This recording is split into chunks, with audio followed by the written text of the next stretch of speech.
sejam bem-vindos, estudantes. Meu nome é Gabriel, sou professor de História aqui do Dever em Casa e vamos aprender mais sobre os aspectos gerais e históricos da Revolução Industrial.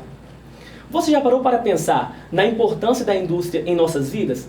A Revolução Industrial significou a substituição da produção artesanal para a produção em grande quantidade.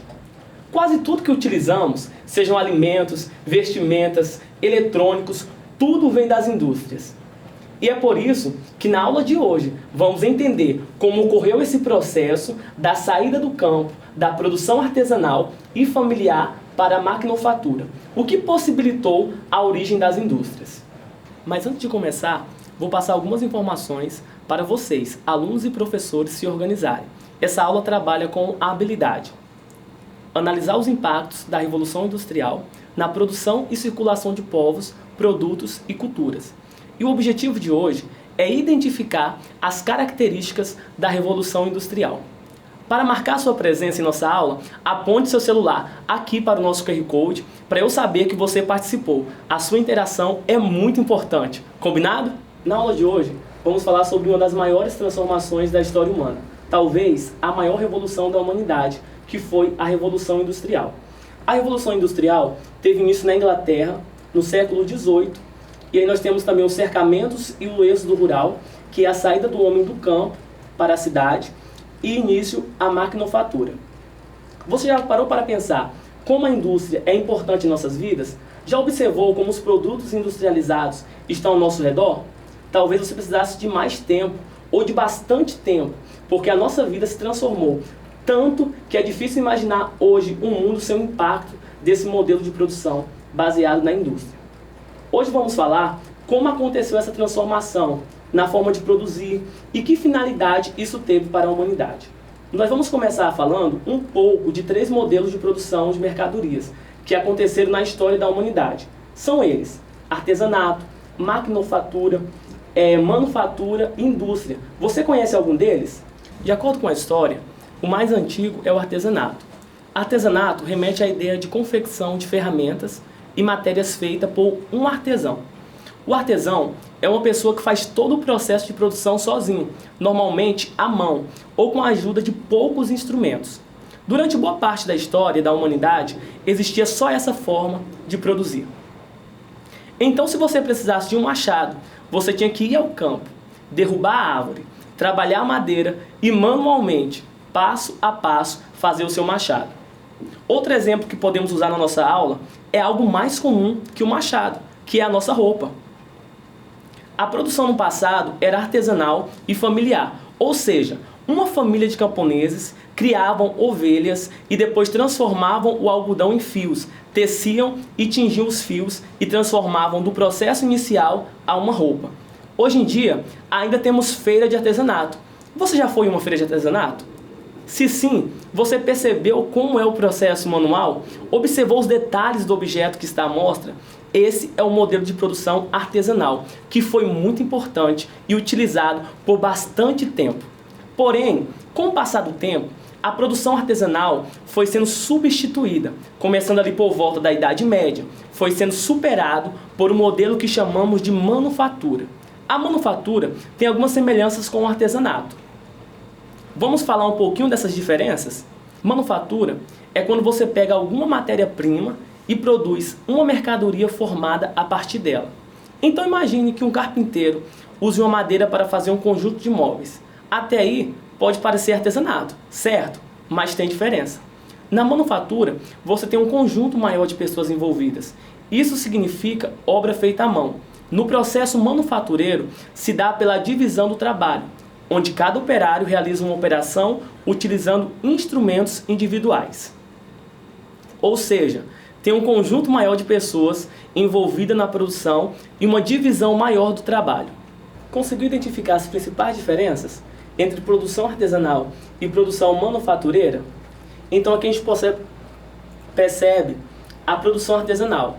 Um homem sozinho produzindo ali um vaso. Já na produção manufatureira, a gente já vê mais pessoas na forma de produzir. Então aqui a gente tem um homem produzindo o couro do sapato, ali já tem outros fazendo recortes. Então essa é a diferença, essa é a transição da produção artesanal para a produção manufatureira. O artesanato não tinha sumido, mas a manufatura ganhava o cenário de produção do momento. Essa era a forma mais crescente de produzir. No século XVIII, por conta de algumas intervenções e transformações que vamos detalhar aqui, surge um novo modelo, o industrial. Esse novo modelo tem duas características que tornam ele único, diferente do artesanato e diferente da manufatura. No modelo industrial, a gente tem a participação de máquinas que atuam de forma e maneira automática. Hoje em dia, elas são bem mais automáticas, mas na época não era bem assim. Com a chegada das máquinas, houve uma exploração de recursos naturais muito maior. A máquina a vapor era movida a carvão mineral. Esse carvão mineral é tirado do fundo da terra, de minas, e era usado como combustível. A exploração do carvão mineral cresceu muito, fora a derrubada de árvores para construir grandes fábricas. Assim concluímos que, com a inserção das máquinas, fez com que esse modelo seja bem mais produtivo do que a manufatura ou artesanato. Ou seja, em uma mesma quantidade de tempo, uma indústria consegue produzir muito mais mercadorias do que conseguiam na manufatura ou no artesanato. Essa é uma mudança bastante relevante. Com o passar do tempo, a indústria desenvolveu formas mais sofisticadas da divisão de trabalho que já existiam, mas na indústria, por exemplo, surgiu a ideia de linha de produção. A linha de produção tem esse nome porque em uma ponta entra as matérias-primas e na outra sai o produto final feito. Para isso, ela passa por várias etapas que cada operário realiza uma única função. Vamos de exemplo? Se um operário fosse responsável por separar as peças menores, ele iria executar a mesma função diariamente, assim como os demais operários. Cada um executava a mesma função. Se fosse responsável pelo corte, iria apenas manusear as máquinas com aquela finalidade. Assim temos a linha de produção. Uma pessoa executando a mesma função várias vezes por um longo tempo. Esse modelo de trabalho e a produção de mercadorias foi tão grande que teve desdobramentos sociais, econômicos e culturais, políticos muito intensos. O mundo depois da Revolução Industrial, que começa acontecendo no século XVIII, é um mundo diferente, com outros valores, e a gente vai começar a entender melhor por quê. A Revolução Industrial aconteceu primeiro na Inglaterra do século XVIII. Mas será que a Revolução Industrial foi do dia para o outro? Não. A gente sabe que na história nada acontece por acaso. A Inglaterra tinha passado por um conjunto de situações importantes, que os historiadores chamam de Revolução Inglesa. Graças ao número de burgueses que existiam na Inglaterra, que eram pequenos comerciantes, artesãos, profissionais liberais e alta burguesia, grandes banqueiros ou comerciantes do exterior. Esse grupo que estava interessado em acumular riquezas, dinheiro e mercadorias tinha muito mais poder na Inglaterra do que em outros países. Isso foi um dos motivos que ajudou nesse modelo industrial. Os burgueses eram a classe social dominante dentro da sociedade. Trata-se na prática daquele grupo de pessoas que detém os bens de produção, o capital, ou seja, o dinheiro. Uma vez que os camponeses se viam forçados a vender as suas terras aos burgueses, ao mesmo tempo se tornavam refém do trabalho nas indústrias. A compra das terras férteis pelos que possuíam maior poder econômico, os burgueses, forçavam a saída dos trabalhadores rurais dos campos. Os burgueses contratavam pessoas com péssimas condições de trabalho, pois não existiam leis trabalhistas. O trabalho a ser realizado era a manutenção das máquinas. Isso fez com que as pessoas se tornassem escravas do trabalho. Porque muitas vezes a mão de obra, na sua maioria, era composta por mulheres e crianças que trabalhavam em jornadas que excediam 16 horas de trabalho com salário baixo. Você já ouviu a palavra êxodo rural? Ou conhece algum colega que morava no campo e atualmente é seu vizinho? O êxodo rural corresponde ao processo de migração de uma população que morava no campo e foi para a cidade. Sua ocorrência pode gerar uma série de problemas referente à ordem estrutural e social dos centros urbanos, como o aumento do desemprego, a expansão desmedida das periferias. Um dos grandes motivos que favorece a migração da população rural é o fator atrativo que as cidades exercem sobre o campo, visto que muitos se mudam em busca de emprego e melhores condições de vida. Entretanto, a maioria dos trabalhadores não possuíam qualificação profissional exigida pelo mercado, que por sua vez é cada vez mais competitivo. Isso, consequentemente, gera um aumento populacional desordenado, além do desemprego e do subemprego nas cidades. Existem outros problemas de ordem estrutural e social ocasionados pelo êxodo rural. São eles: aumento do desemprego. Com o crescimento acelerado da população, o mercado de trabalho não consegue absorver todos os trabalhadores. Aumento do subemprego. Devido à falta de emprego, à necessidade de ganhar o sustento, muitas pessoas se juntam e sujeitam a desempenhar atividades sem vínculos empregatícios. Crescimento da periferia. Por conta da baixa renda e falta de emprego, trabalhadores não conseguem comprar um imóvel e terminam ocupando áreas periféricas e áreas de risco, o que provoca a expansão de casas precárias e bairros marginalizados. Marginalização. A falta de oportunidade e de perspectiva também contribui para o surgimento do crime e das atividades ilícitas, além do alcoolismo, que foi uma doença muito comum na época. Como falamos no início da aula, a inserção das máquinas a vapor tornou o modelo de produção industrial bem mais produtivo, comparado a outros modelos de produção. A descoberta do carvão mineral, que gerava uma pressão que poderia movimentar uma alavanca. Lembra da produção artesanal, que tudo era feito à mão? Então, agora uma máquina iria fazer a mesma coisa que o ser humano, só que bem mais rápido. Essa produção, que agora é mais rápida e maior devido à máquina a vapor, era prejudicial. A máquina era movida a carvão, o que era altamente poluente e danoso para a saúde dos operários.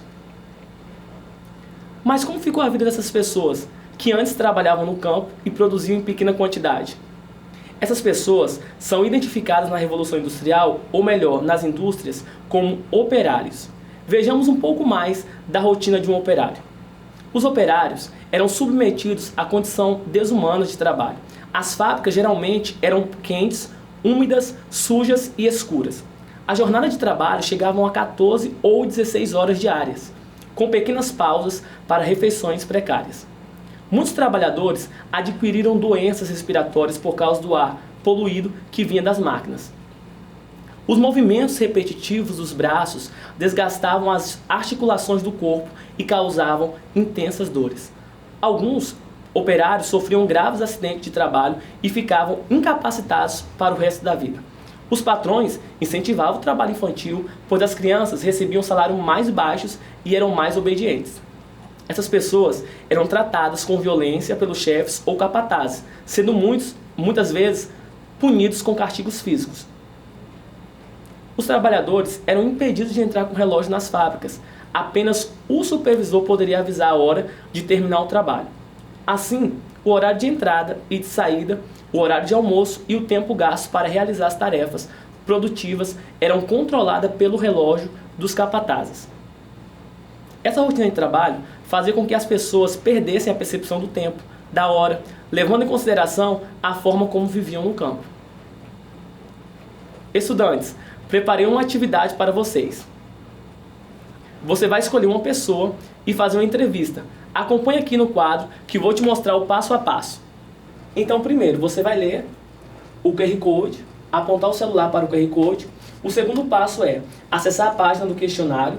E o terceiro passo é responder. Depois de responder, clique no ícone enviar. Você não pode esquecer o nome do entrevistado, o nome da empresa e a função dele. Pessoal, quem ainda não registrou a presença, só apontar o celular para o QR Code que está aparecendo para você. Lembre-se, a sua presença é muito importante.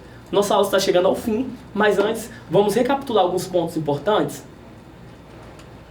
A Revolução Industrial mudou a maneira de produzir, a relação com a natureza, a relação com o espaço, com as cidades e, por último, mas não menos importante, uma nova relação social surge. São eles, burgueses e operários. A burguesia já existia, tratava do comércio, ela se fortaleceu com a indústria, mas surgiu um novo grupo social, os operários. Esse grupo que operava as máquinas na fábrica, ele surgiu com a Revolução Industrial. Ele não existia. E precisamos comentar que no momento que surge com condições de trabalho muito difíceis. Porque o interesse dos burgueses era pagar o menos possível para essas pessoas, para que elas pudessem ter bastante lucro. Essa desigualdade entre burgueses e operários aparece muito durante a história moderna e até os dias de hoje, infelizmente. Espero que tenha gostado da aula e lembre-se, mesmo distante, estamos juntos.